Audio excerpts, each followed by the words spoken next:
Assalamualaikum warahmatullahi wabarakatuh. Selamat pagi Bapak Ibu hadirin yang saya hormati, apa kabar semuanya? Alhamdulillah baik. Puji serta syukur mari kita panjatkan kehadirat Allah Subhanahu wa taala karena atas nikmatnya kita dapat berkumpul di tempat yang insya Allah diridhoi ini. Salawat serta salam tak lupa kita curah limpahkan kepada Nabi Yana wa Rasulana Muhammad Sallallahu alaihi wasallam. Baik, insya Allah kita akan memasuki sesi parenting dengan tema membangun generasi berkualitas melalui parenting efektif. Tentunya tema ini sangat relevan nih bagi ayah bunda semua karena sebagai orang tua, tantangan di era modern ini menuntut kita untuk dapat mendidik anak-anak menjadi generasi yang berkualitas baik dari segi moral, intelektual maupun spiritual. Perkenalkan, nama saya Ristina Putri Rahmayanti sebagai moderator yang akan memandu kegiatan kita kali ini. Sebelum acaranya dimulai, mari kita buka dengan membaca basmalah bersama-sama. Bismillahirrahmanirrahim. Hadirin yang saya hormati, di tengah-tengah kita telah hadir narasumber yang sangat istimewa, yaitu Ibu Dr. Nani Nur Anisah Jamal, Sarjana Psikologi, Magister Pendidikan, Magister Psikologi, Psikolog MPC. Kepada Ibu Dr. Nani, mangga dipersilahkan. Boleh tepuk tangan dulu semuanya.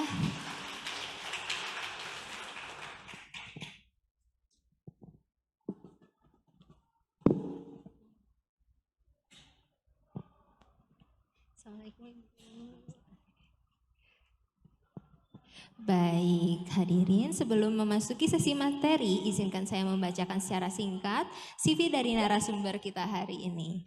Beliau adalah Ibu Dr. Nani Nur Anisah Jamal, seorang dosen Fakultas Psikologi UIN Sunan Gunung Jati Bandung dengan latar pendidikan, sarjana dan profesi psikolog di Universitas Unisba Bandung, Fakultas Psikologi pada tahun 1997 hingga 1999 dan dilanjutkan dengan program Magister di Universitas Pendidikan Indonesia dengan jurusan Bimbingan Konseling pada tahun 2006.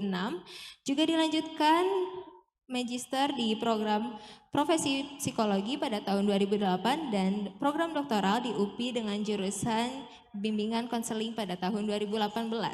Beliau juga berpengalaman selama 2 tahun sebagai tim penilai buku non-teks pelajaran bidang pengembangan diri Puskurbu Kemendikbud RI, juga 4 tahun sebagai tim sosialisasi kesehatan jiwa Rumah Sakit Jiwa Wilayah Jawa Barat, dan 7 tahun sebagai psikolog BNPT untuk program pembinaan narapidana teroris di Lembaga Permasyarakatan Wilayah Jawa Barat.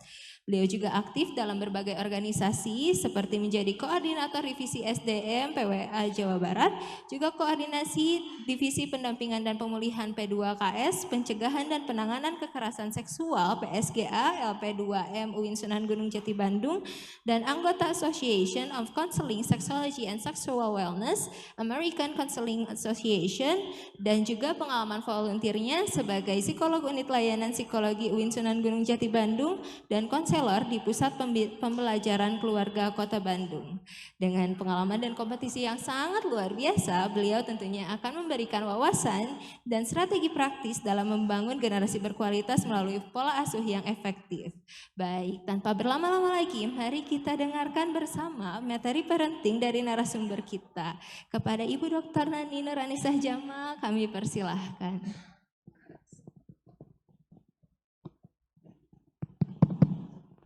Baik, terima kasih moderator ya. Alhamdulillahirrabbilalamin. Akhirnya saya bisa bersilaturahim dengan Bapak Ibu, Bunda dan ayah bunda mahasiswa ya, mahasiswa dari Universitas Aisyah ya. Nah, Bismillahirrahmanirrahim. Alhamdulillahirrabbilalamin. Wabihi nasta'inu ala umuri dunya waddin. Wa ala alihi wa sahbihi ajma'in.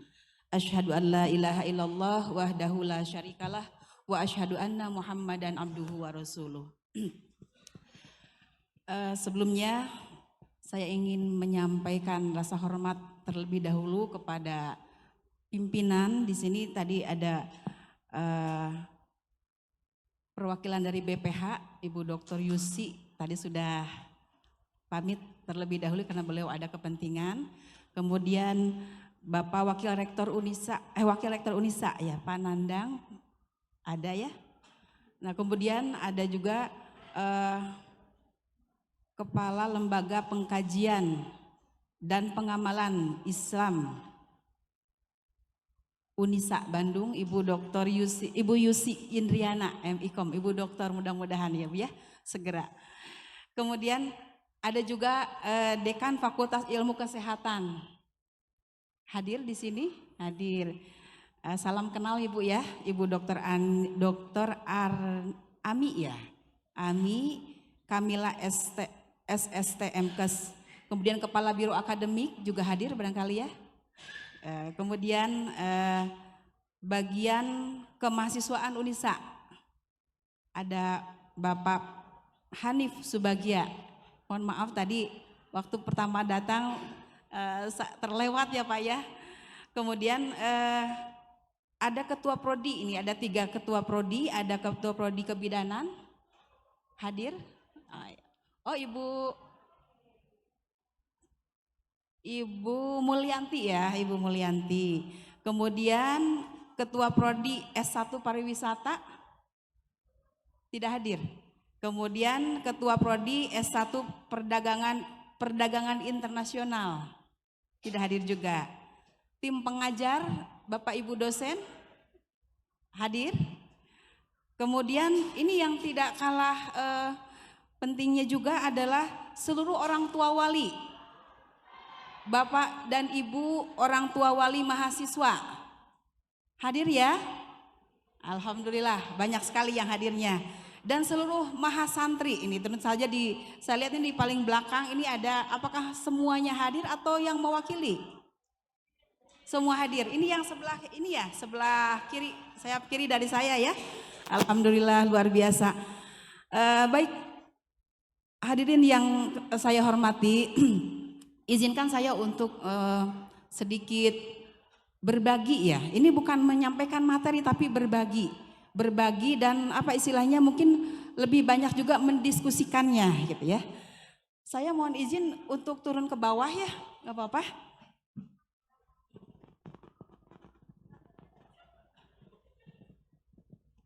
Mohon izin saya untuk ikut bergabung dengan Bapak Ibu semuanya, dengan bunda-bunda, ayah bunda dan adik-adik sekalian ya, adik-adik mahasiswa. Nah hari ini kita ingin sedikit mendiskusikan tentang kehidupan para remaja yang ada di fase remaja akhir ya. Ini kan mahasiswa itu mahasiswa tingkat 1 ya. Nah jadi adik-adik harus tahu posisi kalian tuh ada di mana gitu ya sekarang ya. Ada Bu Nikmah. Tema kita hari ini adalah membangun generasi berkualitas melalui parenting efektif. Nah ini yang diminta dari panitia ya. Nah tetapi saya memotret hanya sebagian kecil saja karena parenting itu luas ya bunda ya ayah. Jadi kalau kita lihat dari perkembangan manusia itu mulai dari bahkan ketika dikandung ya. Ketika dikandung kemudian lahir sampai kemudian dia usia dewasa ya. Jadi dewasa ketika dilepas oleh orang tua itu sebelum itu memang menjadi tanggung jawab orang tua ya. Makanya tadi ini sangat relate ya, sangat nyambung dengan cerita yang tadi disampaikan ya. Nah tadi menceritakan bagaimana hubungan orang tua dengan anaknya, anak yang sudah beranjak menjelang dewasa gitu ya, anak remaja yang sudah menjelang dewasa. Nah tadi sampai sempat berdebat ya, orang tua dengan anaknya, kemudian ibunya pingsan. Nah anaknya kemudian menyesal dari situ ya, dia merasa apa tadi tuh ditarik kanan kiri, mungkin itu ada rasa apa, gamang gitu ya. Aduh bingung saya harus ikut yang mana gitu ya. Nah itu memang gambaran yang terjadi pada anak-anak kita di usia remaja akhir. Mungkin kita akan sedikit simulasi dulu ya. Boleh dibantu yang mengendalikan ini slide-nya. Nah sebelumnya ini sebagai pengingat saja barangkali ya. Ayah bunda kita punya tanggung jawab mendidik, mengarahkan kemudian apa ya istilahnya, mendidik, mengarahkan anak-anak kita gitu ya. Ini pesan yang disampaikan dalam Quran surat An-Nisa ayat 9. Bismillahirrahmanirrahim. Wal yakhshal ladzina law taraku min khalfihim dzurriyyatan di'afa khafu 'alaihim falyattaqullaha wal yaqulu qaulan sadida. Dan hendaklah takut kepada Allah orang-orang yang seandainya meninggalkan di belakang mereka anak-anak yang lemah, yang mereka khawatir terhadap kesejahteraan mereka. Oleh sebab itu, hendaklah mereka bertakwa kepada Allah dan hendaklah mereka mengucapkan perkataan yang benar. Nah, ini An-Nisa ayat 9 itu pengingat untuk kita sebagai orang tua ya, bahwa ternyata meninggalkan anak-anak yang lemah itu harus diwaspadai. Nah, lemahnya itu lemah apa? Lemah iman, lemah akal, lemah apa lagi? Lemah secara ekonomi juga ya. Kemudian lemah apa lagi? Lemah mental? Ya. Lemah fisik? Ya, itu harus dihindari. Karena ternyata kelemahan-kelemahan yang ada pada anak-anak kita itu akan menjadi sasaran empuk para predator yang ada di lingkungan. Ya. Ada anak yang di usia remaja itu misalnya karena kurang komunikasi dengan orang tua, tidak pernah terbuka misalnya ya, masalah kedekatannya dengan seseorang, ternyata bisa mengantarkan dia menjadi korban pelecehan misalnya, atau bisa mengantarkan dia menjadi korban judi online ya. Sekarang kan sedang marak ya, banyak sekali ternyata saluran-saluran yang bisa membuat anak-anak kita itu menjadi jauh ya, menjadi lemah, menjadi pribadi-pribadi yang tidak sesuai dengan harapan kita. Ya, ini salah siapa? Gitu ya. Tentu saja kita tidak bisa juga menyalahkan diri kita tua saja, karena anak-anak kita pun berinteraksi dengan lingkungan mereka, gitu ya. Nah, sekarang silakan dilanjut dulu. Ini saya ada 4 gambar ya, nanti yang bisa dilihat, dan saya minta dari para hadirin nanti apakah dari mahasiswa atau dari para orang tua ya, bisa dilanjut slide-nya. Nah, ini dilewat saja, langsung lanjut. Nah, ke gambar dulu. Nah, ini saya punya 4 gambar ya.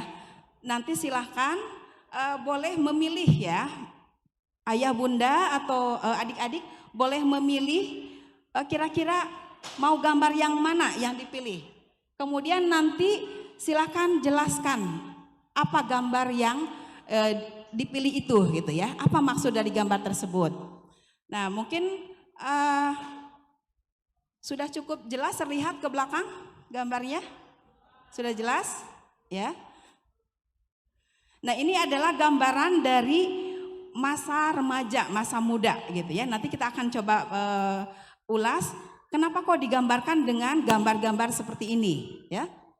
Silakan, ada yang mau coba dulu? Siapa yang mau menanggapi? Mau pilih gambar yang mana?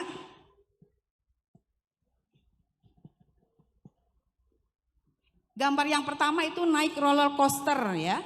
Gambar kedua panjat gunung. Kemudian gambar 3 berjalan di atas jembatan gantung bambu. Dan yang keempat melewati terowongan yang gelap. Boleh dibantu mungkin dari oleh panitia. santri yang barisan depan, ada yang mau ahwat-ahwatnya menyampaikan pendapat satu aja. Itu sebelah sana. Ya, angkat tangannya, boleh. Dari Ikhwan juga boleh.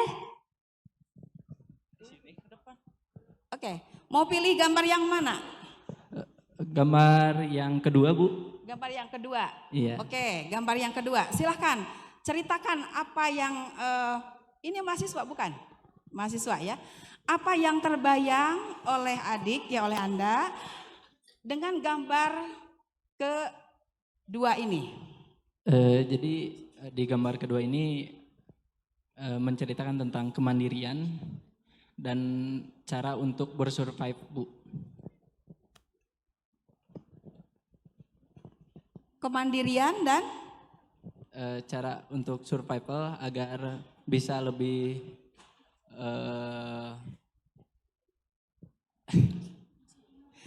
sekarang lihat gambarnya itu bercerita tentang apa sih kira-kira? tentang para remaja yang menaiki gunung, Bu, memanjat gunung. Ya, bayangkan ketika mau naik gunung itu kayak gimana coba? Persiapan, Bu. Dipersiapkan. Iya. Kemudian Persiapan, niat, dan juga perbekalan, Bu.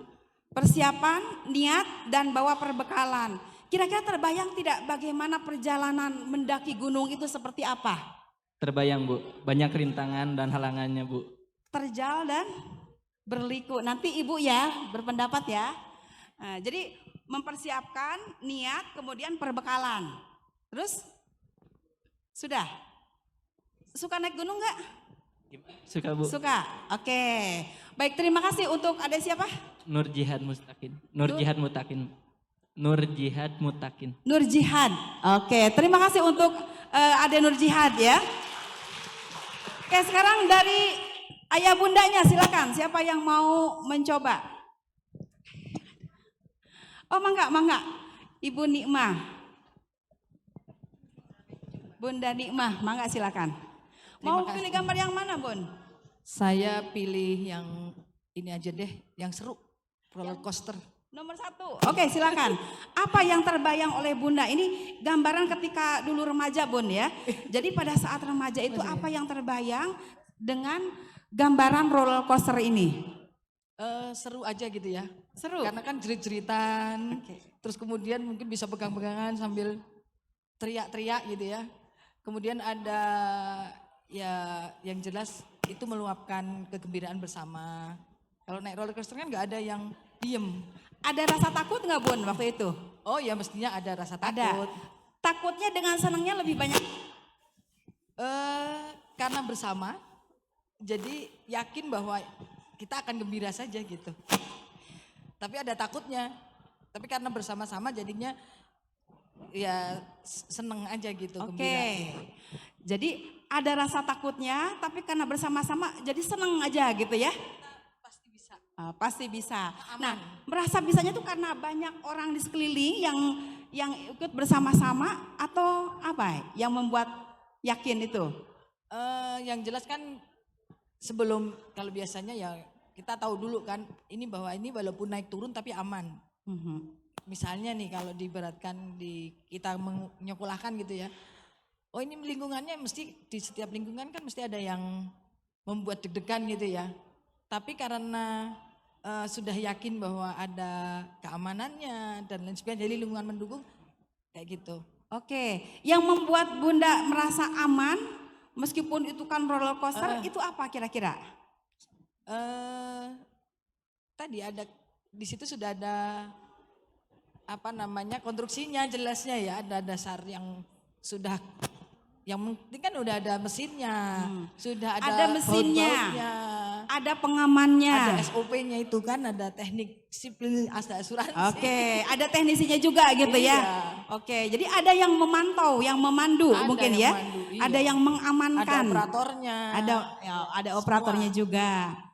Oke, sudah cukup Bunda?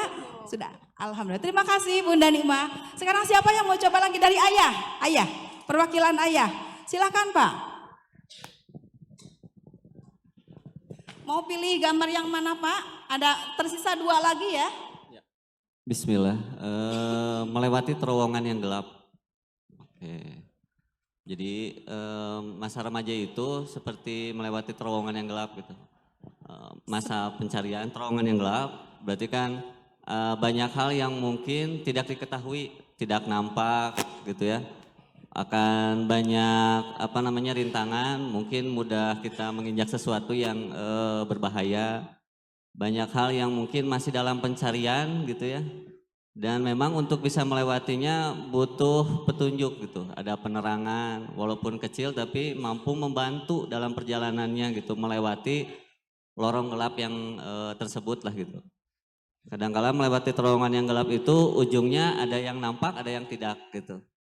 Kalau tidak nampak berarti ada ketidakpastian gitu dalam pencarian. Jadi memang masa-masa di mana butuh banyak bimbingan, petunjuk dan sesuatu yang bisa menyelamatkan dirinya gitu. Jadi kalau melewati ruang gelap tanpa ada pencahayaan itu akan tanpa petunjuk lah ibaratnya gitu. Itu akan melewati banyak mungkin bisa jatuh, terluka dan macam-macam gitu. Kurang lebih seperti itu ya. Memasuki lorong yang gelap ini membutuhkan apa tadi? Penerang ya? Penerang. Ya. Penerang. Kemudian memasuki tempat yang tidak jelas. Tidak jelas. Ya, seperti apa sih sebetulnya? Ada apa nanti di dalamnya? Ya, saya aman atau tidak gitu ya? Iya betul. Oke, terima kasih Bapak. Ya, Mangga. Terima kasih. Satu lagi, satu gambar lagi. Yang mana nih? Ada 2 bunda. Silakan bunda. Assalamualaikum warahmatullahi wabarakatuh. Mohon maaf, mungkin saya izin memaparkan gambar deskripsi yang Ibu tuntun tadi ya. Kalau yang tadi kan sudah semuanya ya, tinggal yang 3 itu. Yang ketiga yaitu berjalan di atas jembatan gantung bambu. Mungkin imajinasi saya ya. Imajinasi saya itu dalam sebuah keluarga dipimpin imamnya itu seorang ayah. Di situ di depan itu seorang ayah ya. Menuntun keluarganya dengan sangat apik melewati jembatan gantung yang suatu saat atau suatu hari pasti kalau tidak dengan percaya diri, keimanan, saling bersinergi dengan keluarga, mungkin satu akan terjatuh.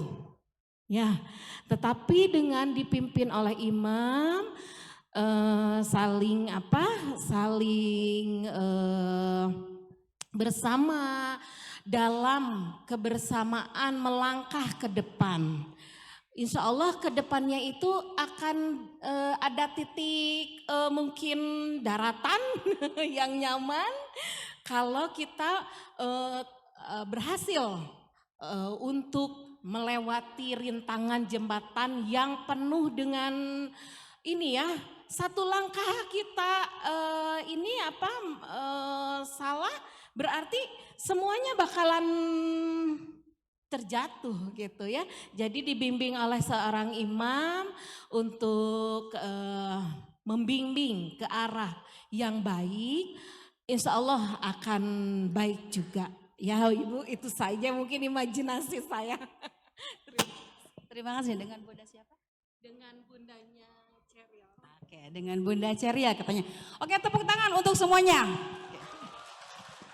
Baik bunda-bunda, ayah dan bunda sekalian juga adik-adik mahasiswa ya. Tadi semua penjelasannya tidak ada yang salah ya, semua benar. Dan semua ternyata ini menggambarkan situasi real yang dialami oleh hampir setiap keluarga dan terutama ini untuk para remaja ya. Jadi setiap gambar itu memiliki pesan. Boleh mungkin di ini lagi. Nah ini seperti tadi naik roller coaster misalnya ya. Nah ini tadi dari Bunda Nikmah menyampaikan bahwa ini seneng katanya ya. Meskipun ada rasa takut tapi seneng. Cuma lebih banyak senengnya karena bersama-sama dengan yang lain ya. Kemudian meskipun itu menakutkan tapi tetap merasa aman karena ada yang bertanggung jawab di situ ya, ada teknisinya, itu sudah insya Allah lah sudah aman gitu ya. Nah jadi ini pun sama merupakan gambaran kehidupan remaja. Jadi situasi yang dialami oleh remaja kita ya itu seperti roller coaster, turun naik gitu ya. Karena memang mereka ada dalam posisi yang belum betul-betul matang gitu ya. Nah, berbagai ancaman itu mengintai mereka. Nah tetapi di sini ancaman-ancaman tadi itu akan terasa tidak mengancam kalau lingkungan sekelilingnya itu safety gitu ya, sudah memastikan keamanannya. Nah, siapa kira-kira yang bisa memastikan keamanan mereka? Ya, ada lingkungan kampus ya di sini. Unisa begitu luar biasa ya, mempersiapkan anak-anak kita ya, para mahasiswa ini, mahasantri ya, ini sampai dibekali sebelum mereka apa istilahnya dilepas gitu kan, untuk mengikuti perkuliahan selama kurang lebih 8 semester itu dididik dulu ya, dibekali dulu. Nah, ini adalah sebagai salah satu ilustrasi bahwa ternyata ini sudah disiapkan pengamanan lingkungannya gitu ya. Sehingga kekhawatiran-kekhawatiran yang muncul karena ada pengaruh-pengaruh dari luar itu bisa diminimalisir gitu ya. Nah, kemudian apa lagi? Ini kan termasuk upaya pengamanan sebetulnya ya. Disampaikan kan berbagai mungkin berbagai apa istilahnya petunjuk-petunjuk atau misalkan arahan-arahan ya, harus seperti apa menjadi mahasiswa, tantangannya apa saja yang akan dihadapi gitu ya. Nah, itu sebetulnya merupakan satu upaya juga. Jadi parenting itu bukan hanya tugas orang tua, tetapi juga tugas lembaga pendidikan, tugas masyarakat juga gitu ya. Nah, makanya dengan adanya kehadiran bunda-bunda di sini, ayah bunda di sini, itu sebetulnya adalah bentuk kepedulian dan kerjasama ya antara pihak kampus dengan keluarga, dengan para orang tua. Karena ayah bunda menitipkan putra putrinya di sini itu kan bukan berarti ketika masuk ya udahlah lur biasalah atau mah terserah pihak kampus saja, mau begini mau begitu juga terserah gitu ya. Nah, tidak bisa seperti itu. Apalagi anak-anak kita yang sudah memasuki usia remaja akhir ini, mereka biasanya bukan tipikal orang-orang yang senang diatur. Ya, nanti kita akan lihat karakteristiknya. Jadi mereka itu memiliki kemandirian dan keinginan untuk berdiri sendiri, untuk menentukan sendiri, gitu ya. Nah, kadang-kadang oleh orang tua diingatkan tapi enggak nurut. Oleh pihak kampus mudah-mudahan itu bisa. Ya, kadang-kadang teman juga sama, bisa itu dilibatkan untuk ikut mempengaruhi pola pikir atau pola perilaku mereka ya. Nah, selanjutnya boleh dilihat lagi. Nah, ini naik gunung tadi sudah disampaikan ya oleh salah seorang dari mahasantri yang hadir. Nah, naik gunung itu ini adalah pekerjaan yang tidak mudah ya. Ini yang suka naik gunung mungkin bisa merasakan seperti apa gitu ya. Nah, awalnya itu sangat penuh tantangan. Ada keinginan yang kuat yang menggebu-gebu, tetapi ada juga rasa takut bercampur aduk gitu ya. Nah, makanya sebelum bertarung menjalani proses pendakian itu, nah akan mempersiapkan diri dulu, persiapkan niatnya, mau apa sih mendaki itu? Ya untuk apa sebetulnya saya mendaki? Karena banyak juga nih anak-anak muda yang mendaki itu hanya untuk tujuan-tujuan yang happy-happy saja gitu ya. Nah, di sini siapa yang suka nonton podcastnya Nadia Omara? Ada nggak yang suka nonton podcast Nadia Omara? Ada ya? Ada yang ngikutin seri cerita Nusantara, horor Nusantara? Ada? Nah, ini ternyata anak-anak remaja kita memang suka gitu ya dengan cerita-cerita horor dan petualangan. Nah, ini kebetulan ada salah satu cerita di podcast Nadia Omara itu menceritakan pengalaman pendaki gunung ya. Nah, ternyata pendakian gunung itu bagi sebagian orang memang digunakan untuk upaya merefresh pikiran gitu ya, mencari ide misalnya ya. Nah, tapi ada juga hanya untuk sekedar senang-senang.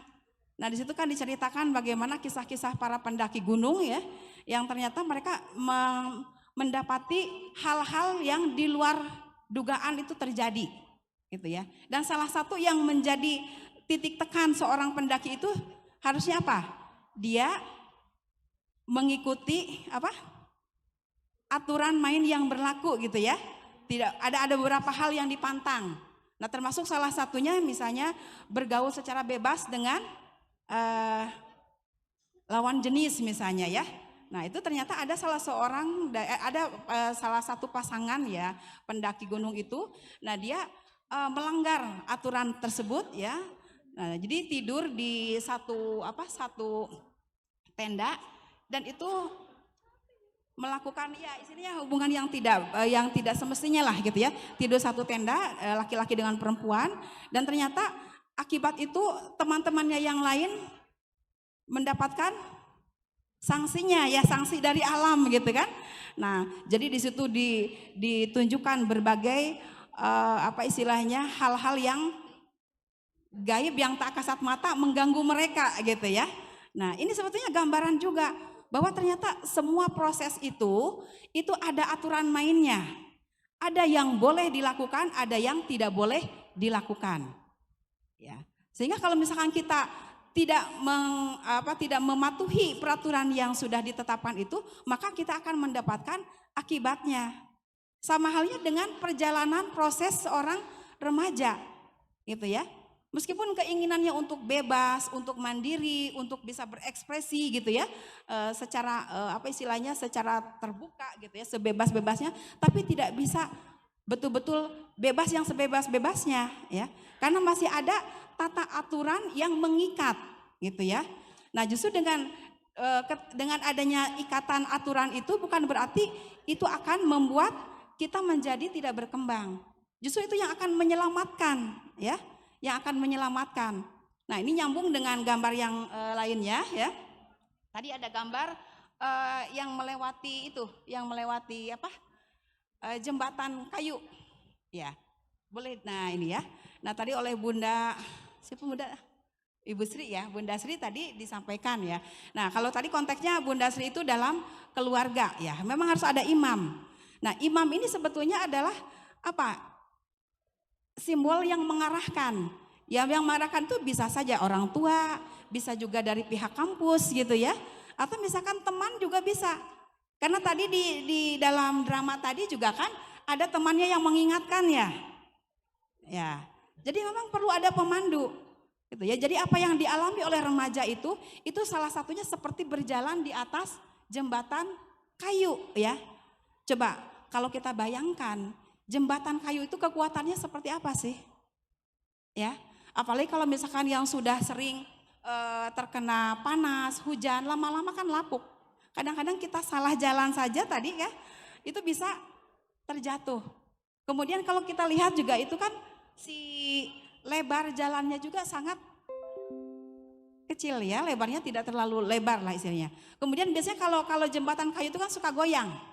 Nah, ini juga sama. Ibaratkan kehidupan yang dialami oleh remaja itu karena banyak sekali pilihan, banyak sekali tawaran ya. Itu jadi akhirnya kan bimbang, seringkali mengalami kebimbangan. Kalau salah-salah memilih langkah, maka dia akan terjatuh, akan mengalami kegagalan gitu ya. Nah, jadi memang ini dituntut banyak hal yang perlu disadari dan dipahami oleh terutama para remaja ya. Nah, jadi ini nanti saya akan mencoba menunjukkan apa yang perlu diperhatikan oleh orang tua dari remaja dan apa yang perlu diperhatikan oleh para remajanya sendiri gitu ya. Nah, kemudian yang terakhir, gambar yang terakhir tadi yang terowongan ya. Nah, ini juga sama ya. Tadi perumpamaan terowongan ini adalah juga perumpamaan kehidupan seorang remaja. Memasuki dunia remaja itu adalah seperti masuk terowongan. Nah, karena kan sebelumnya saya tanya, sebelumnya kalian pernah merasakan nggak masa sekarang? Pernah terbayang nggak menjadi mahasiswa itu seperti apa? Belum ya? Belum terbayang. Ini kan baru lulus SMA, kemudian masuk perguruan tinggi. Nah, kan biasanya kalau kita mau naik level itu suka ada deg-degan ya. Ya kan? Aduh, aku nanti bisa nggak ya belajar di perguruan tinggi jadi mahasiswa, bisa nggak ya gitu kan. Nah, biasanya kegalauan seperti itu muncul gitu ya. Nah, apalagi nanti kalau misalkan kita lihat bahwa kehidupan mahasiswa itu banyak sekali istilahnya tadi tawaran dari lingkungan, ya ajakan-ajakan dari lingkungan. Ajakan yang baik ada, ajakan yang tidak baik juga ada, ya. Jadi kalau misalkan kita masuk ke satu lingkungan yang gelap, yang tidak jelas arahnya, pasti awal-awalnya akan ragu, ya. Dan yang dibutuhkan tadi apa katanya? Penerang, ya. Nah, penerang itu juga sama, lagi-lagi mengarah pada apa? tuntunan, bimbingan, arahan gitu ya. Jadi mau bagaimanapun kalian melakukan, mengupayakan berbagai hal, tidak bisa kalian melakukannya sendiri. Kalian akan selalu butuh bimbingan, akan selalu butuh nasihat, akan selalu butuh arahan. Karena kalau kita melakukan segala hal sesuai dengan keinginan kita saja, nah kemungkinan-kemungkinan buruk itu akan dialami, akan terjadi gitu ya.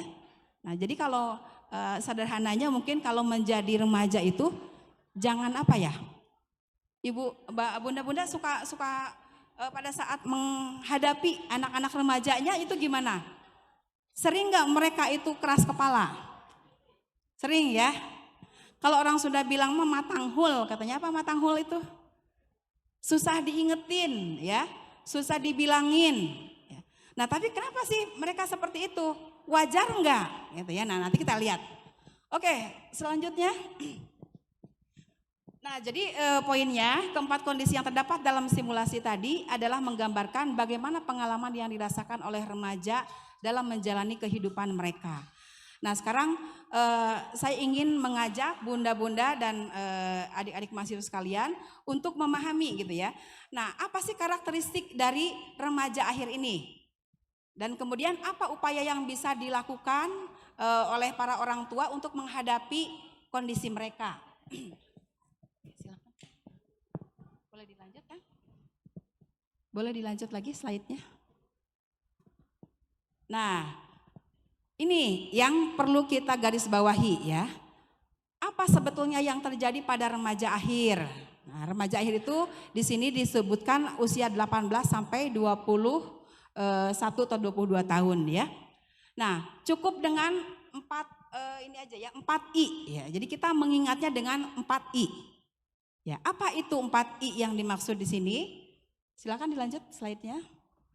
Nah, jadi ciri-ciri remaja akhir itu pertama adalah I yang pertama identity atau individuality. Nah jadi masa-masa pencarian identitas dan masa-masa memang istilahnya lebih kekeh dengan apa yang dipikirkan oleh diri sendiri, yang diinginkan oleh diri sendiri. Makanya dikatakan individuality di sini ya. Jadi I yang pertama itu adalah identity atau individuality. Kemudian yang kedua independent. Independent itu artinya apa? Ingin mandiri, ingin diberikan kepercayaan, ya. Terus apa lagi? Jangan diatur, ya. Apalagi?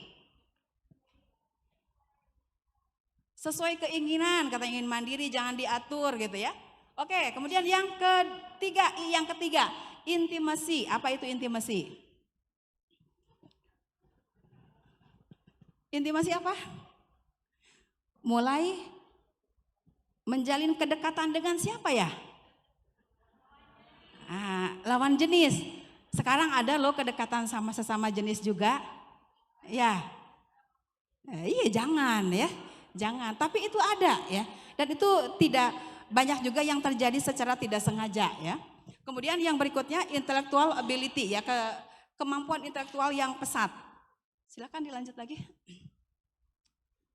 Nah ini. Posisi dia ada di masa pencarian identitas diri, ya pencarian jati diri dan proses individuality itu ternyata membuat mereka bingung. Tadi kan ada tarik menarik, saya mau ikut yang mana gitu ya. Nah apalagi ketika masuk lingkungan kampus, biasanya mahasiswa semester 1 itu menjadi sasaran para kakak angkatannya. Untuk ikut apa? Kegiatan apa? Ekstrakurikuler ya. Ikut ini dong, ikut gabung di sini dong, ikut di sini dong gitu kan. Atau kadang-kadang juga ada yang ekstra kampus ya. Ada kegiatan-kegiatan yang di luar kampus. Tapi kalau di Unisa ini dibolehkan tidak Bunda untuk mengikuti kegiatan di luar kampus Unisa? Boleh. Jadi misalnya oh ya Bapak ya yang kemahasiswaan. Itu biasanya apa saja Pak yang ada di sini di Unisa? Yang kebanyakan mahasiswa Unisa mengikuti kegiatan ekstra kampus itu apa saja? Oke, organisasi mahasiswa. Ya. Oh, ada UKM, Himpunan Mahasiswa Siap Prodi, kemudian yang dari luarnya ada nggak? Mereka ikut di luar gitu. Seperti misalkan ikut di Salman, ikut misalkan ada HMI atau apa gitu. Ini IMM ya kalau di sini ya? Wajib semuanya. Kalau ada yang ikut di luar IMM boleh nggak? Boleh ya. Nah jadi ternyata memang, nah masa pencarian identitas ini biasanya membuat, terima kasih ya Pak, terima kasih juga Ibu, membuat para mahasiswa itu mulai tertarik untuk ikut bergabung dengan berbagai kelompok. Ya, nah ini juga yang perlu diwaspadai. Tidak semua kelompok itu menawarkan hal-hal yang positif untuk anak-anak kita. Gitu ya, makanya di kampus ada bagian kemahasiswaan yang memantau apakah anak-anak mahasiswa kita ini misalnya ya, mereka menjalankan aktivitas berorganisasinya itu sesuai atau tidak. Ya, nah karena salah satu yang menjadi sasaran empuk ya para radikalis itu adalah mahasiswa. Ya. Jadi saya 7 tahun bekerja sama dengan BNPT itu mengurusi narapidana teroris, yaitu banyak sekali menemukan kasus yang memang bermulanya itu dari lingkungan kampus juga, gitu ya. Jadi anak-anak kampus didekati, gitu kan, ya biasa yang ditawarkannya mah pengajian-pengajian awalnya, tapi lama-lama kesana-sananya mulai masuk tuh isme-isme radikalnya. Bahkan mungkin juga kita pernah melihat bagaimana kasus-kasus waktu itu yang diungkap di televisi juga kan, ada sampai anak-anaknya itu pergi dari rumah dan itu tidak kembali lagi. Mereka dinikahkan dengan orang-orang yang tidak jelas gitu ya. Nah, kemudian apa lagi? Ada nggak yang ikut game itu game apa e-sport? Ada e-sport. Ada yang suka game online? Ada. Tuh, langsung ngacung ya. Ada nggak yang pernah nyerempet harus klik pakai uang? Ada nggak? Ayo. Jujur. Ada nih, ini senyum, kalau dari senyum-senyumnya kayaknya ada ayah bunda ya. Nah, jadi memang ini harus diwaspadai ya, ternyata banyak jebakan-jebakan ya dari hal-hal yang disukai oleh anak-anak remaja kita yang tadinya mungkin hanya untuk senang-senang, hanya untuk memenuhi rasa ingin tahu mereka, tapi ujung-ujungnya ternyata itu bisa menyeret mereka pada hal-hal yang tidak kita harapkan. Ya, saya ada minggu lalu ada dua klien ya dari mahasiswa, dua-duanya terjerat judi online. Ya, akhirnya apa? Kepinjol. Tadinya dari game online gitu ya, awalnya dari game online. Tapi kesini-sininya ada yang nawarin, ini menarik loh, lumayan loh. Apalagi mahasiswa itu kan tadi ada masalah juga ketika mereka tinggal jauh dari orang tua, ada masalah finansial juga. Kadang-kadang kekurangan bekal misalnya ya. Nah ini seringkali itu ada yang mengambil jalan pintas karena iseng-iseng, ini uang sakunya tinggal sekian lagi nih. Tinggal sedikit lagi, kali-kali aja lah kalau saya pakai game yang ada uangnya itu nanti saya dapat uang, jadi bekal saya jadi bisa ada tambahan misalnya ya. Asalnya dari iseng itu. Sampai akhirnya kan yang namanya judi online, game online itu kan semuanya itu akan berdampak pada apa? Munculnya ketagihan ya, berpotensi adiksi. Nah jadi itu ada kasus ya yang kemarin ditangani itu, sampai kemudian dia terjerat dari game online, kemudian ke judi online, kemudian ke pinjol. Akhirnya apa? Dia mengalami depresi. Nah, dia kemudian menjadi pasien rumah sakit jiwa. Nah, ketika ditelusuri, dicari tahu informasinya, memang bermula dari iseng-iseng. Dan itu nyambung kemana-mana. Anak ini tidak pernah bercerita tentang kesulitan-kesulitannya kepada orang tua. Jadi rupanya dia memendam semua masalahnya itu sendiri. Tidak pernah berbagi ketika dia mengalami kesulitan apa masalahnya. Gitu ya. Nah ternyata yang tadinya dia mau mencari solusi sendiri, yang katanya tadi kan mandiri ya. Mandiri gak mau diatur, akhirnya apa? Cari jalan tanpa minta masukan atau minta arahan. Akhirnya apa? Dia terjebak ya. Nah kalau sudah seperti itu kan jadi susah ya. Sampai ibunya harus mengeluarkan kendaraannya itu untuk membayar hutang pinjol anaknya itu. Ada juga orang tua yang datang, anaknya tidak masuk sekolah, ya tidak masuk kuliah, sudah ditinggalkan 4 semester ya. Itu gara-gara apa? Gara-gara sama terjerat dengan judol dan pinjol. Jadi ternyata sekarang itu ya banyak anak-anak mahasiswa yang masuk ke jebakan itu gitu ya. Jadi pinjol dan judol itu bukan hanya pada mereka-mereka yang sudah berkeluarga saja, tapi banyak juga mahasiswa yang terjerat ya. Itu hati-hati ya adik-adikku sekalian ya. Oke. Selanjutnya independen. Jadi karena merasa bahwa saya itu sudah bisa mandiri ya. Jadi di sini memang salah satu ciri dari remaja akhir itu adalah dia ingin mandiri baik secara pribadi, sosial maupun finansial gitu ya. Nah, mandiri secara pribadi apa? Tidak mau banyak yang ikut campur dengan urusannya gitu ya.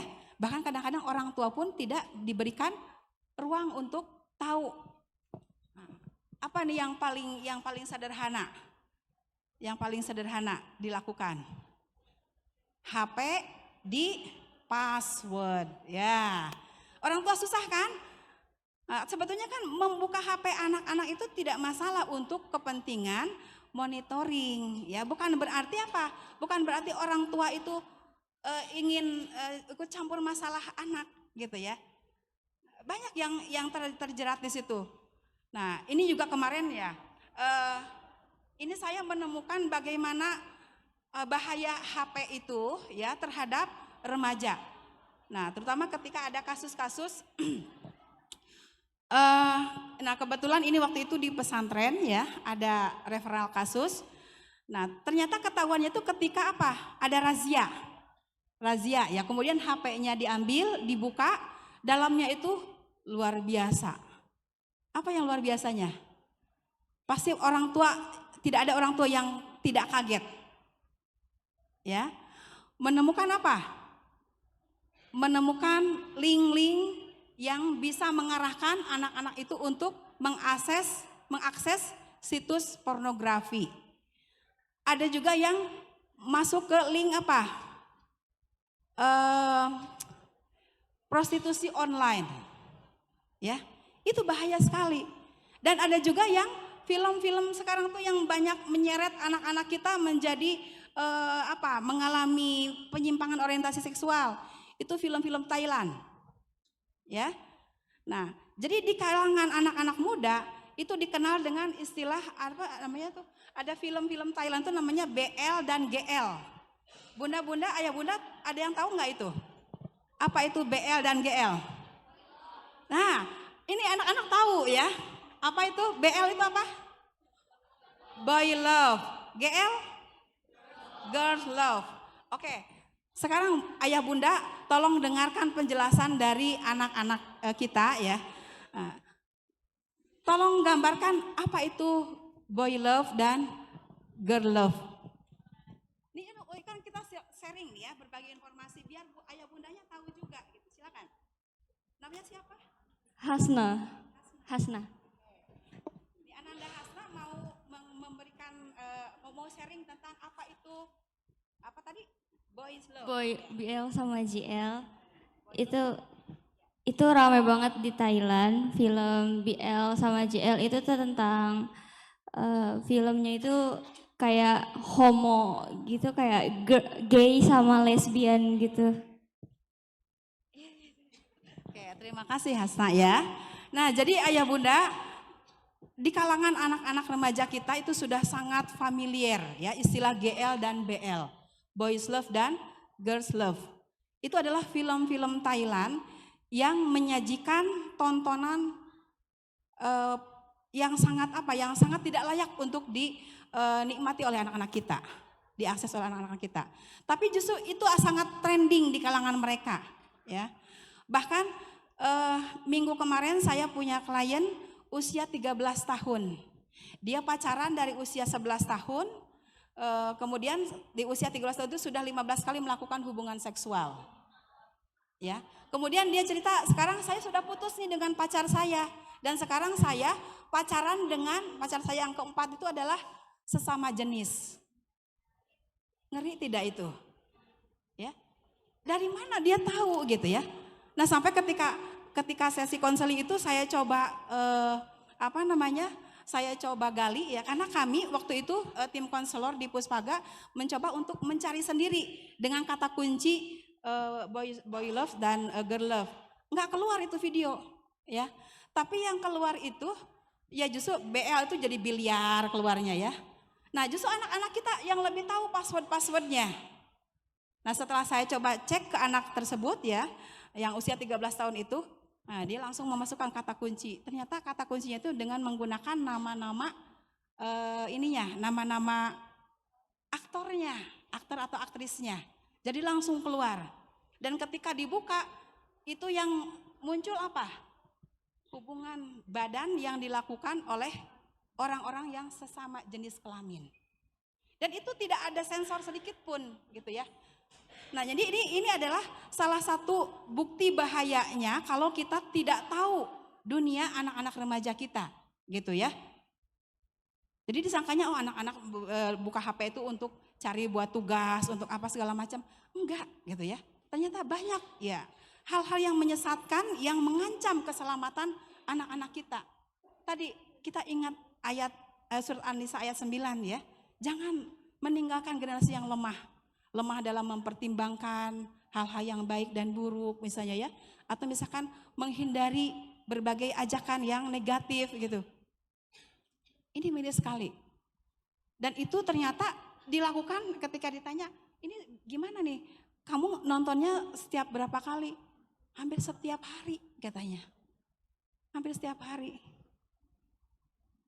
Dan ini juga yang nanti menjadi hal yang perlu diwaspadai ya. Dan apalagi di usia-usia remaja akhir ini, tadi kan ada salah satu ciri yang lainnya itu adalah nanti keintiman, intimacy. Mulai menjalin hubungan dekat dengan lawan jenis. Nah nanti berpadu pengetahuan mereka tentang apa yang mereka tonton, yang mereka lihat, itu biasanya akan cenderung untuk mereka praktekkan. Ya. Jadi jangan dikira anak-anak ini sekarang sudah aman. Tos dititipkan ke Unisa, percantenlah Unisa mah. Percaya Unisa itu bakal mendidik anak-anak kita menjadi anak-anak yang baik. Insya Allah bisa, tapi kalau misalkan kita hanya mengandalkan pada pihak kampus, itu nggak akan mungkin. Ya, dosen pembimbing itu kan hanya ketemu pada saat bimbingan paling ya. Jadi tidak mungkin bisa betul-betul memantau bagaimana kehidupan keseharian mereka. Makanya nanti di bagian orang tua yang apa saja yang harus dilakukan oleh orang tua itu perlu ditekankan juga. Ya, jadi kemandirian secara pribadi, kemudian secara sosial. Nah, sudah remaja akhir itu berarti sudah hampir memasuki fase dewasa awal. Kalau orang dewasa, maka tuntutan dia untuk apa? Untuk bisa terlibat di lingkungan sosial itu semakin tinggi. Jadi nggak bisa ngekor terus sama orang tua. Ya. Karena anak-anak remaja kita itu nanti pada akhirnya akan kita lepas dan mereka akan menjadi pribadi yang mandiri di masyarakat. Dan kesempatan ketika kuliah inilah kalian juga belajar untuk membangun relasi sosial ya. Makanya lewat organisasi, kemudian lewat apa lagi? Selain organisasi, apa lagi? Dengan teman-teman, ya kan? Ya, mulai menjalin apa lagi? Selain pertemanan biasa ada juga pertemanan yang nanti arahnya tuh ke misalkan bisnis barengan ya. Karena harus sudah mulai mengarahkan diri untuk bisa mandiri juga secara finansial. Ada yang sekarang menjadi konten kreator? Cung, yang sudah menjadi konten kreator. Bidang apa? Apa? Vlogger. Nah, spesifik nggak ininya atau random? Random. Sudah berapa ininya yang subscribe-nya?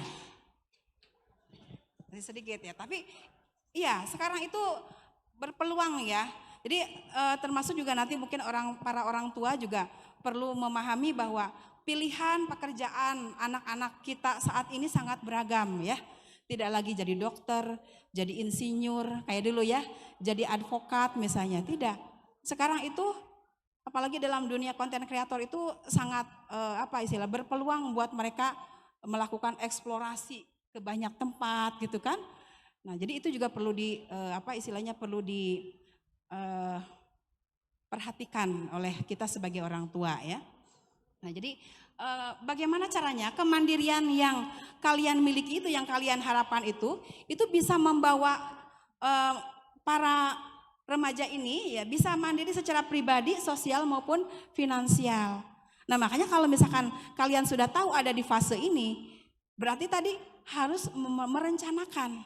Seperti hanya tadi yang diilustrasikan dalam orang yang akan mendaki gunung itu kan. Nah, untuk mendaki gunung itu kan pasti bakal capek, bakal lama gitu ya. Jadi membutuhkan persiapan dan perbekalan. Apa nih persiapan dan perbekalan yang harus kalian dari sejak sekarang pertama kali masuk kuliah ya, masuk di Unisa ini semester 1. Nah, berarti kalian sudah harus mulai membuat timeline-nya gitu kan. Semester 1 apa targetnya, semester 2, semester 3 sampai kemudian semester 8. Nanti ujung-ujungnya saya ingin seperti apa? Bagaimana saya ingin mencapai kemandirian secara pribadi? Apa yang akan saya upayakan?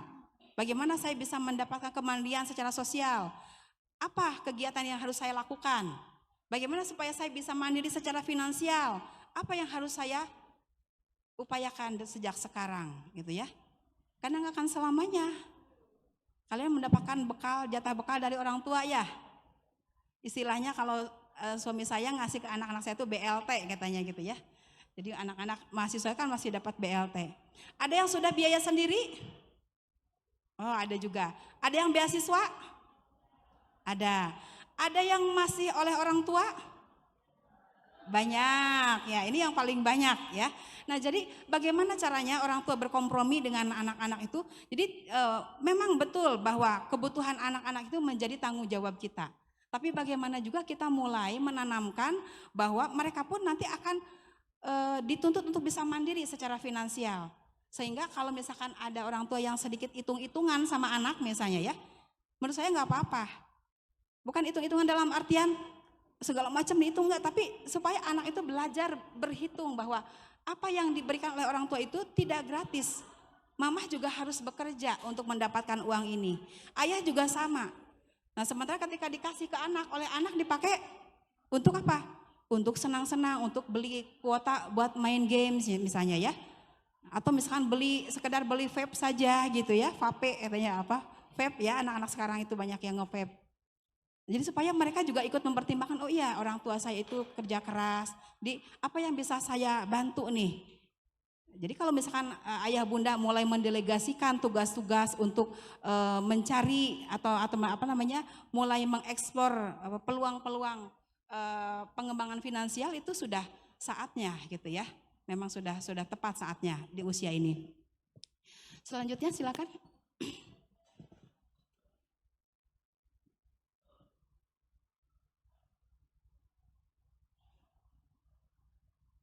Intimasi. Mulai membangun hubungan yang lebih intim khususnya dengan lawan jenis. Nah, sebagian ada yang berlanjut hingga jenjang pernikahan dan sebagian lagi ada yang putus di tengah jalan. Nah, jadi memang ini di usia perkembangan fitrahnya usia-usia ini adalah mulai senang gitu ya, sudah mulai tertarik untuk mencari calon-calon pasangan. Nah, karena memang ini sejalan dengan tugas perkembangan mereka untuk mempersiapkan kehidupan berumah tangga gitu. Jantan upami aya anu nyaketan teh ulah alergi, ulah dihuskeun gitu ya. Hus gitu ya. Jadi harus difasilitasi, bukan berarti ayo orang diasuh we ka mana-mana sasarangan, enggak begitu juga gitu ya. Tapi kita mulai mungkin menanyakan ya siapa yang datang itu, yang mendekati itu, bagaimana keluarganya, seperti apa keseriusannya gitu ya.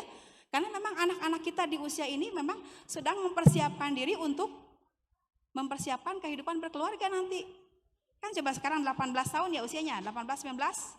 Nah 18, 19, 20, 21, 20-an ke sana tuh sudah mulai ada yang mulai berumah tangga gitu ya. Karena kalau kuliah itu kan tidak ada aturan tidak boleh sambil menikah ya. Ya, ada ya yang sambil kuliah sambil menikah juga. Nah, hanya yang perlu diwaspadai di sini adalah ketika anak remaja kita tidak terbuka tentang siapa orang yang sedang dekat dengan mereka. Ya. Ada kalanya mereka jadi korban nanti. Pernah ada juga kasus ini ya, salah seorang mahasiswi dia itu dari luar Jawa Barat ya, luar Jawa Barat. Orang tuanya sebagai penjual jamu dua-duanya. Nah, padahal sebetulnya kalau dilihat dari perhatian orang tua itu sangat kelihatan sekali sangat perhatian orang tuanya sampai bekal. Oh iya, enggak, terima kasih. Nah, jadi segala keperluannya itu dipenuhi. Tapi ketika dia kuliah ketemu dengan orang yang mungkin dekat, ya mulai dekat secara emosional, nah ternyata dimanfaatkan gitu ya. Nah jadi si anak perempuan mahasiswi ini bilang, saya belum pernah yang namanya disayang-sayang sama orang tua, dielus-elus tuh nggak pernah. Nah sama pacar saya suka disuapin, saya kemana-mana diantar. Nah anak ini tidak tahu. Ya, ternyata kasih sayang orang tua itu jauh lebih tulus dibandingkan kasih sayang pacarnya, gitu ya. Jadi apa? Ternyata dimanfaatkan ya si anak ini kalau kemana-mana dia yang suruh bayar segala macam. Bahkan sampai kemudian dia menjadi apa?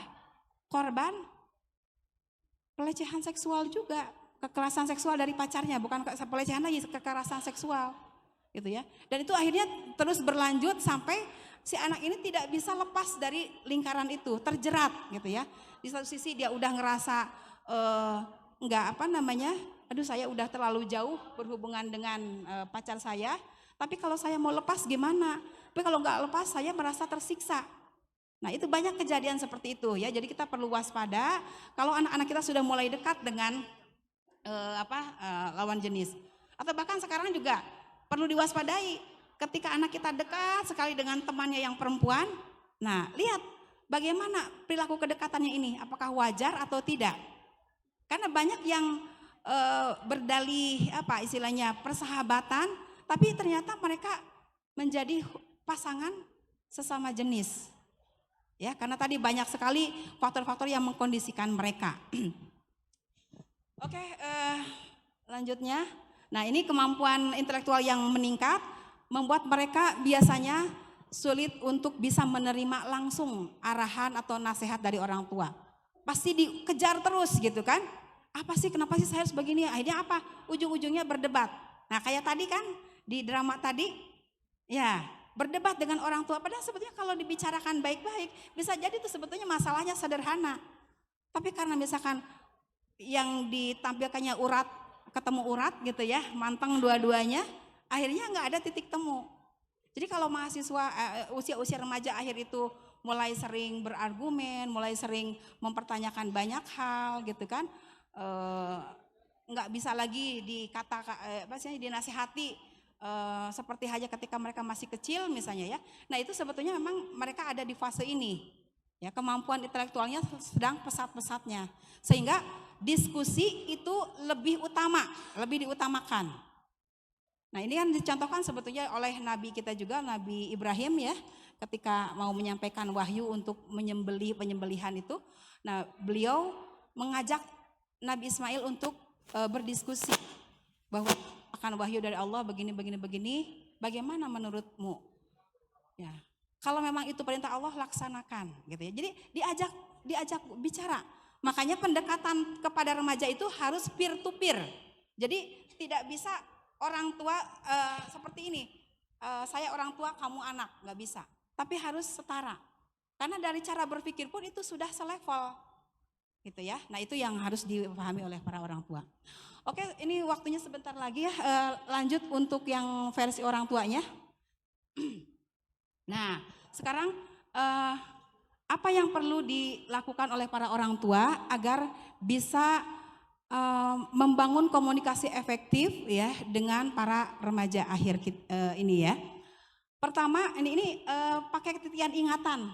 Kalau tadi kan 4I ya, untuk mahasiswanya 4I untuk anak-anaknya. Nah untuk orang tuanya itu care ya. Care itu kan care itu apa bahasa Indonesianya? peduli ya, peduli. Nah, jadi care ini sebetulnya adalah singkatan dari connect, advise, reassure, encourage ya. Jadi yang pertama itu terkoneksi, bagaimana kita berusaha untuk selalu berkomunikasi dengan anak-anak kita. Ya.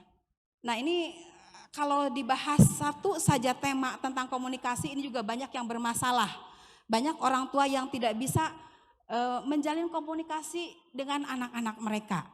Gitu ya. Padahal ini sebetulnya adalah kunci utama untuk bisa menyelesaikan masalah-masalah lain dalam mendidik, mengarahkan dan membimbing para remaja ya. Kemudian berikan saran atau nasihat. Ternyata tetap butuh ya. Jadi semandiri-mandirinya, seindependen-independennya kalian sebagai remaja akhir, tetap kalian harus atau perlu menerima nasihat ya dari para orang tua. Jadi orang tua juga jangan merasa sungkan. Nah, tinggal bagaimana cara memberikan nasihatnya itu, gitu ya.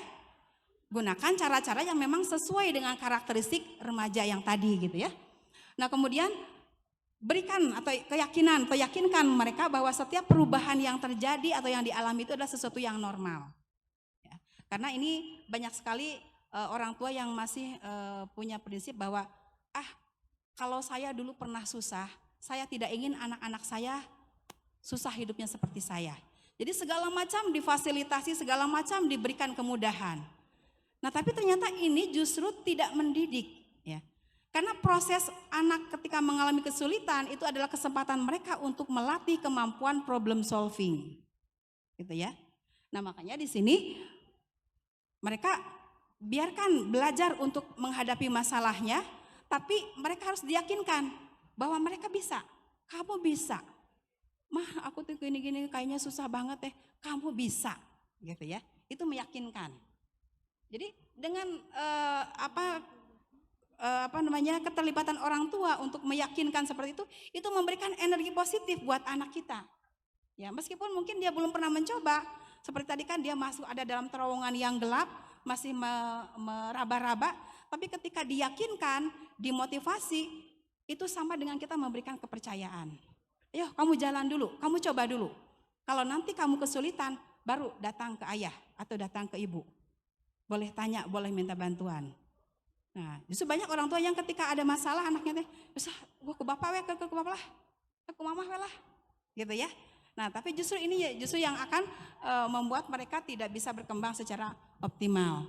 Nah, kemudian yang terakhir adalah memberikan dorongan, encourage, mendorong ya, dorong anak remaja untuk membicarakan perasaan mereka dan mengajukan pertanyaan tentang apapun yang mengganggu dan mengkhawatirkan mereka. Jadi memang kuncinya tetap kembali ke motivasi, ya. Jadi kalau mau digali sebetulnya komunikasi maaf ya. Jadi kalau mau betul-betul kita melatih komunikasi itu perlu ada trainingnya khusus gitu ya. Training komunikasi orang tua dengan anak. Nah, karena tidak setiap orang tua juga menguasai itu gitu ya. Ada yang masuk ketika ke rumah itu masing-masing ngampih ke kandangna cenanya gitu ya. Jadi masuk ke kamar masing-masing. Tidak ada saling sapa. Nanti paling ketemu keluar tuh kalau mau makan. Dan makan pun hanya ngambil kemudian dibawa ke tempat yang berbeda. Tidak terjadi komunikasi antar anak dan orang tua. Nah, itu kalau yang tinggal satu rumah. Nah, bagaimana dengan yang tinggal berjauhan? Nah, sekarang kan sudah ada media. Ya, sudah ada media, kita bisa manfaatkan media untuk terus memantau, memonitor anak-anak kita ya. Dan mungkin juga perlu ada satu momen yang memungkinkan semua anggota keluarga itu bisa pergi berbarengan gitu ya. Jadi ada waktu-waktu bersama. Ya. Ada bahkan satu keluarga yang saya itu belum pernah loh main bareng-bareng sama keluarga kayak gitu. Ada yang seperti itu. Ya. Padahal ternyata itu penting. Dan juga penting para orang tua itu memahami bahwa karena anak itu juga apalagi remaja ya, mereka punya rahasia masing-masing. Jadi pola hubungan itu ya selain orang tua itu bisa terhubung dengan semua anaknya, nah orang tua juga perlu mendekati anak-anak secara individual, secara personal. Misalkan ayah bunda punya anak 3. Nah ada waktu-waktu yang kita itu bisa bersama semuanya. Ada masalah-masalah yang harus diketahui oleh semua anak-anak kita. Ada juga yang hanya antara kita dengan si A, hanya antara kita dengan si B, hanya antara kita dengan si C misalnya gitu ya. Itu perlu.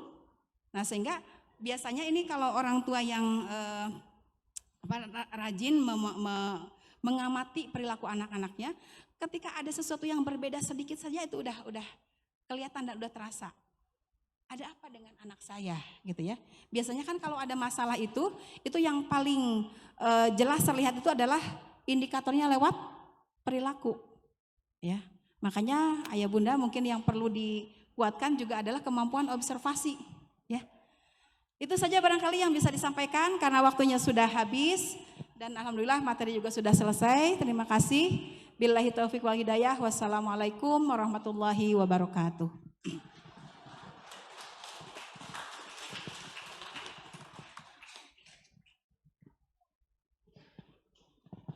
Baik, terima kasih Ibu Nani atas ilmu yang bermanfaat. Semoga apa yang disampaikan dapat menjadi panduan bagi kita dalam membangun generasi berkualitas melalui pola asuh yang efektif. Baik, hadirin yang berbahagia, itulah akhir dari acara parenting kita hari ini. Semoga ilmu yang telah kita dapatkan memberi manfaat dan dapat diterapkan dalam kehidupan sehari-hari. Terima kasih atas partisipasi Bunda, Ayah dan Bunda sekalian. Mohon maaf jika ada kekurangan dalam penyampaian materi ini. Dan jika ada pertanyaan mungkin bisa di lain waktu ya, atau di belakang. Baik, saya akhiri dengan pantun. Menanam pohon di tepi pantai, buahnya ranum, sedap dimakan. Jadi orang tua harus pandai mendidik anak dengan penuh kesabaran. Kita tutup dengan hamdalah bersama-sama. Alhamdulillahirabbil alamin. Akhirul kalam wabillahi taufiq wal hidayah. Wassalamualaikum warahmatullahi wabarakatuh.